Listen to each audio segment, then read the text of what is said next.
साहित्य सोपान मंच पर आप सभी का एक बार पुनः स्वागत है।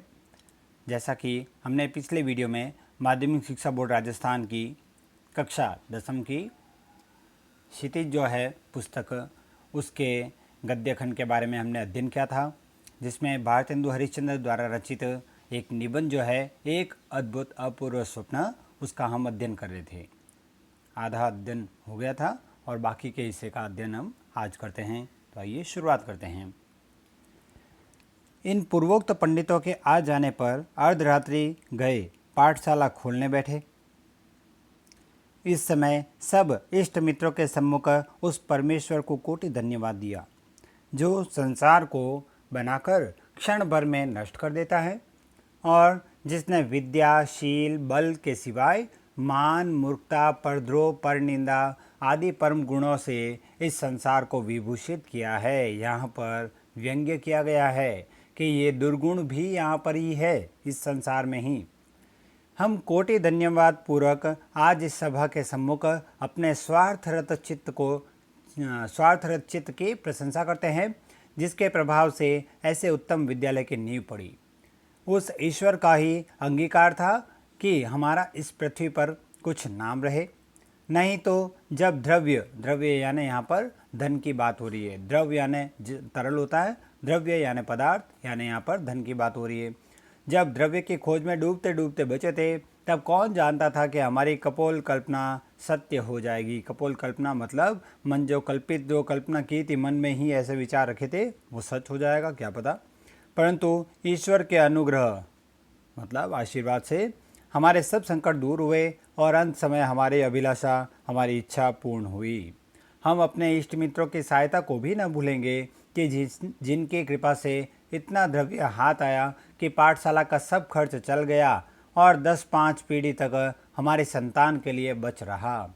हमारे पुत्र परिवार के लोग चैन से हाथ पर हाथ धरे बैठे रहे।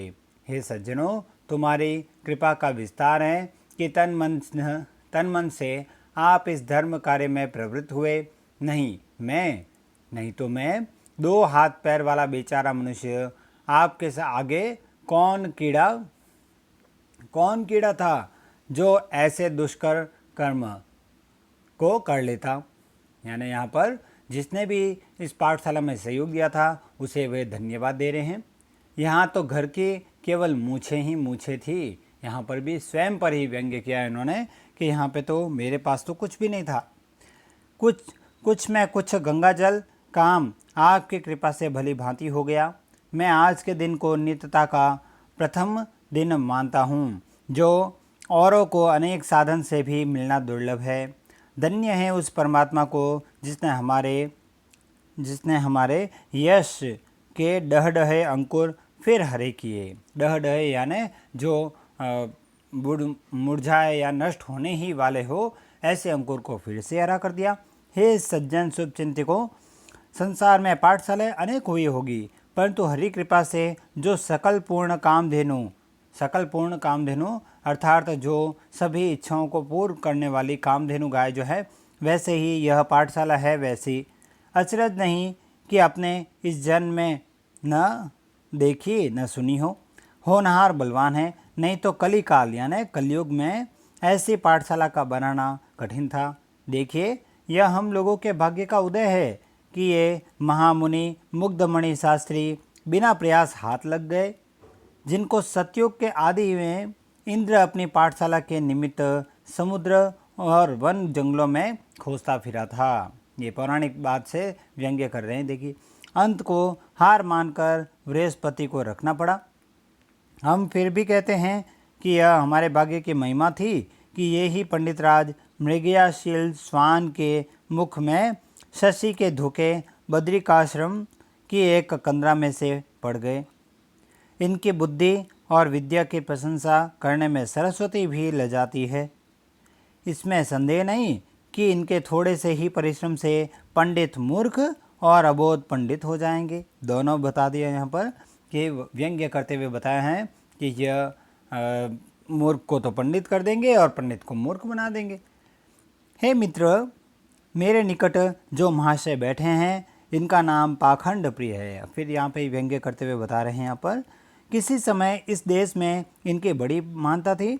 सब स्त्री पुरुषों को इन्होंने मोह रखा था, परंतु अब काल चक्र के मारे अंग्रेजी पढ़े हिंदुस्तानियों ने इनकी बड़ी दुर्दशा की है।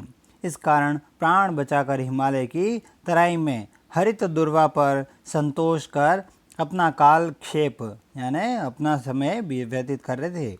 विपत्ति ईश्वर किसी पर न डाले, जब तक इनका रास था दृष्टि बचाकर भोग लगाया करते थे। कहाँ अब स्वान श्रृंगाल के संग दिन काटने पड़े। परंतु फिर भी इनकी बुद्धि पर पूरा विश्वास है कि एक कार्तिक मास भी इनको स्थिर न रह जाने देंगे, तो हरि कृपा से समस्त नवीन धर्मों पर 4-5 दिन में पानी फेर देंगे। अर्थात 4-5 दिन में ही ये तो सबके विचारों को बदलने में काफ़ी है। इनसे भिन्न पंडित प्राणांतक प्रसाद भी तो प्रशंसनीय पुरुष है। सभी जितने भी आचार्य थे इस विद्यालय के, उनके ऊपर ये नाम लेकर वो व्यंग्य कर रहे हैं। जब तक इस घट में प्राण है तब तक न किसी पर इनकी प्रशंसा बन पड़ी न बन पड़ेगी। ये महावैद्य के नाम से इस संसार में विख्यात है।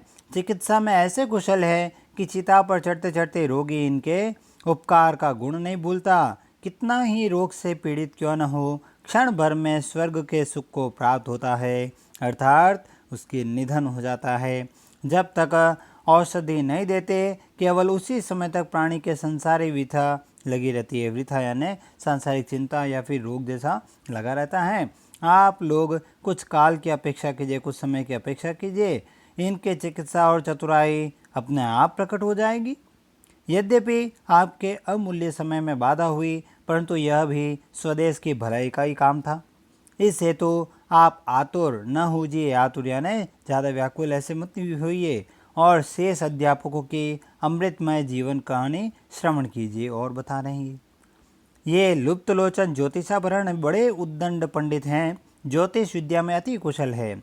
कुछ नवीन तारे भी गगन में जाकर ये ढूंढ आए हैं, नए तारे भी खोज लिए इन्होंने, और कितने ही नवीन ग्रंथों की भी इन्होंने रचना कर डाली है। उनमें से तामिश्र मकरालय प्रसिद्ध और प्रशंसनीय है।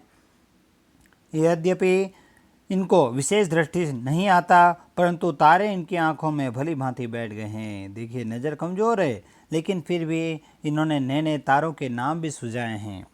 रहे पंडित शील दावानल नीति दर्पण, इनके गुण अपार है। समय थोड़ा है, इस हेतु थोड़ा सा आप लोगों के आगे इनका वर्णन किया जाता है।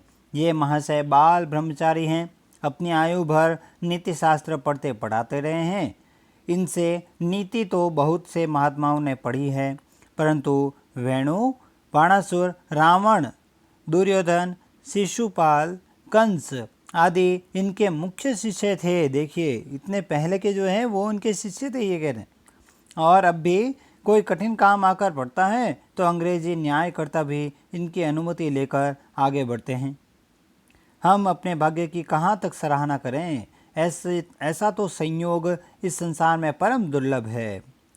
अब आप सब सज्जनों से यही प्रार्थना है कि आप अपने अपने लड़कों को भेजें और व्यय आदि की कुछ चिंता न करें, क्योंकि प्रथम तो हम किसी अध्यापक को मासिक देंगे ही नहीं, और दिया भी है तो अभी 10-5 वर्ष पीछे देखा जाएगा। अर्थात क्योंकि यहाँ पर खर्च जो है वो अध्यापकों को देना पड़ता है, वही है पैसे, तो उन पैसों को हमने अध्यापकों को दे दिया है, तो अब 10-5 साल तक हम कुछ भी नहीं देंगे उन्हें, और या तो हम देंगे ही नहीं। अब यदि हमको भोजन की श्रद्धा हुई तो भोजन का बंधन बांध देंगे, नहीं यह नियत कर देंगे कि जो पाठशाला संबंधी द्रव्य हो उसका वे सब मिलकर नाश लिया करें, यानी भाग लिया करें। तो इस प्रकार से यहाँ पर ये पाठ का अंत होता है, गद्य निबंध का अंत होता है इस प्रकार। तो अगले वीडियो में हम अगले अध्याय के बारे में अध्ययन करेंगे। धन्यवाद।